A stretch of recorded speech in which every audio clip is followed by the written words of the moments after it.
ಓಂ ಗಂ ಗಣಪತಾಯೇ ನಮಃ. ಶ್ರೀ ಗುರುದೇವ ರುದ್ರಾಯ ನಮಃ. ಎಲ್ರಿಗೂ ನಮಸ್ಕಾರ ಸ್ನೇಹಿತರೆ, ನಾನು ನಿಮ್ಮ ಪ್ರಕಾಶ್. ಸ್ನೇಹಿತರೆ, ಇಂದು ನಾನು ನಿಮಗೆ ಬೆಳಿಗ್ಗೆ ಎದ್ದ ತಕ್ಷಣ ಈ ಮಂತ್ರ ಏನಾದರೂ 21 ಬಾರಿ ಪಠನೆ ಮಾಡಿದ್ದೆ ಆದರೆ ನೀವು ಇಷ್ಟಪಟ್ಟವರು ಕೇವಲ 10 ನಿಮಿಷದಲ್ಲಿ ನಿಮಗೆ ವಶೀಭೂತರಾಗ್ತಾರೆ. ಅವರು ಎಂಥ ಹಠಮಾರಿಯಾಗಿರಲಿ ಅಥವಾ ನಿಮ್ಮ ನಂಬರನ್ನು ಬ್ಲಾಕ್ ಲಿಸ್ಟ್ ಹಾಕಿ ನೀವು ಯಾರು ಅಂತಲೇ ಕೇರ್ ಮಾಡದೇ ಇದ್ದರೂ ಸರಿ, ಅವರೇ ನಿಮ್ಮ ಸಂಪರ್ಕಕ್ಕೆ ಬರ್ತಾರೆ. ಅದು ಹೇಗೆ, ಏನು, ಯಾವತ್ತು ಮಾಡಬೇಕು ನಾನು ತಿಳಿಸ್ಕೊಡ್ತೀನಿ.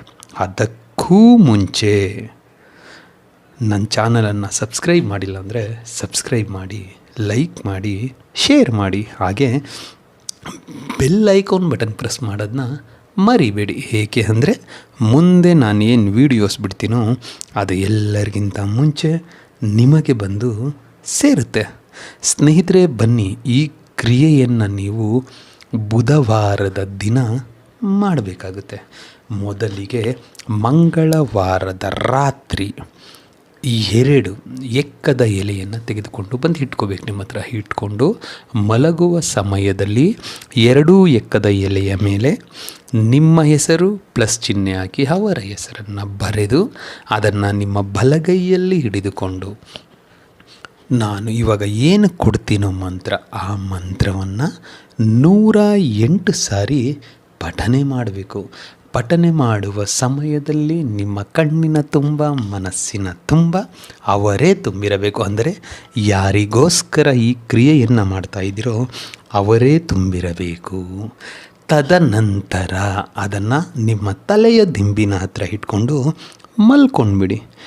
ಮತ್ತು ಮರುದಿನ ಬೆಳಿಗ್ಗೆ ಎದ್ದ ತಕ್ಷಣ ಅದೇ ಮಂತ್ರವನ್ನು 21 ಸಾರಿ ಪಠನೆ ಮಾಡಿ ಸಾಕು. ತದನಂತರ ಆ 2 ಎಕ್ಕದ ಎಲೆಯನ್ನು ಒಂದು ಯಾವುದಾದರೂ ಬಾಟಲ್ನಲ್ಲಿ ಹಸಿ ಹಾಲನ್ನು ತುಂಬಿ ಅದರ ಒಳಗಡೆ ಅದನ್ನು ನೆನೆಸಿ ಲಾಕ್ ಮಾಡಿಬಿಡಿ. ಅಂದರೆ ಆ ಬಾಟಲ್ನ ಕ್ಯಾಪ್ ಹಾಕಿ ಎಲ್ಲಾದರೂ ದೂರ ನಿರ್ಜನ ಪ್ರದೇಶದಲ್ಲಿ ಯಾವುದಾದರೂ ಗಿಡದ ಬುಡದಲ್ಲಿ, ಬೇಲಿಯಲ್ಲಿ ಇಟ್ಟು ಬಂದುಬಿಡಿ ಸಾಕು. ಇಷ್ಟನ್ನು ನೀವು ಮಾಡಿದ್ದೆ ಆದಲ್ಲಿ ಜೀವನ ಪರ್ಯಂತ ನೀವು ಬದುಕಿರೋ ತನಕ ನಿಮ್ಮನ್ನು ಅವರು ಬಿಟ್ಟು ಹೋಗೋದಿಲ್ಲ. ಏಕೆ ಅಂದರೆ ಇದಕ್ಕೆ ಅಷ್ಟು ಪ್ರಾಮುಖ್ಯತೆ ಇದೆ. ಯಾರು ನಿಮ್ಮನ್ನು ಬೇಡ ಅಂತ ಬ್ಲಾಕ್ ಲಿಸ್ಟ್ ಹಾಕಿರ್ತಾರೋ, ಯಾರು ನಿಮ್ಮನ್ನು ಫೋನ್ ಅವಾಯ್ಡ್ ಮಾಡ್ತಾ ಇರ್ತಾರೋ, ಯಾರು ನಿಮ್ಮ ಪ್ರೀತಿ ಬೇಡ ಅಂತ ನಿಮ್ಮನ್ನು ಧಿಕ್ಕರಿಸಿ ಹೋಗಿರ್ತಾರೋ ಅಂತಹವರು ನಿಮಗೋಸ್ಕರ ತುಂಬ ಏನಂತಾರದು ನೊಂದ ಜೀವದ ಥರ ನಿಮ್ಮ ಹತ್ರ ನಿಮ್ಮನ್ನು ಹುಡುಕಿಕೊಂಡು ಅವರು ಬರ್ತಾರೆ. ಅದಕ್ಕೆ ಮಂತ್ರ ಹೀಗಿದೆ: ಓಂ ನಮೋ ಮಹಾಯಕ್ಷಿಣಿ ಮಂ ಹಮ್ಮುಖಿ ವಶಮಾನ್ಯೆ ಫಟ್ ಸ್ವಾಹ. ಮಂತ್ರ ಇನ್ನೊಮ್ಮೆ ಹೇಳ್ತೀನಿ ನೋಡಿ ಸ್ನೇಹಿತರೆ.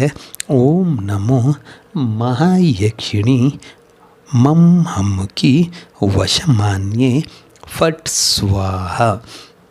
ಹಮ್ಮುಖಿ ಅನ್ನೋ ಜಾಗದಲ್ಲಿ ನಿಮಗೆ ಬೇಕಾಗಿರುವವರ ಹೆಸರನ್ನು ಸೇರಿಸಿಕೊಳ್ತಾ ನೀವು ಏನಾದರೂ ಮಾಡಿದ್ದೆ ಆದಲ್ಲಿ ನಿಮ್ಮ ಬದುಕಿಗೆ ಒಂದು ಭರವಸೆ ಅನ್ನೋದು ಸಿಗುತ್ತೆ. ನಿಮ್ಮನ್ನು ಅವರು ಹುಡುಕಿಕೊಂಡು ಬರ್ತಾರೆ.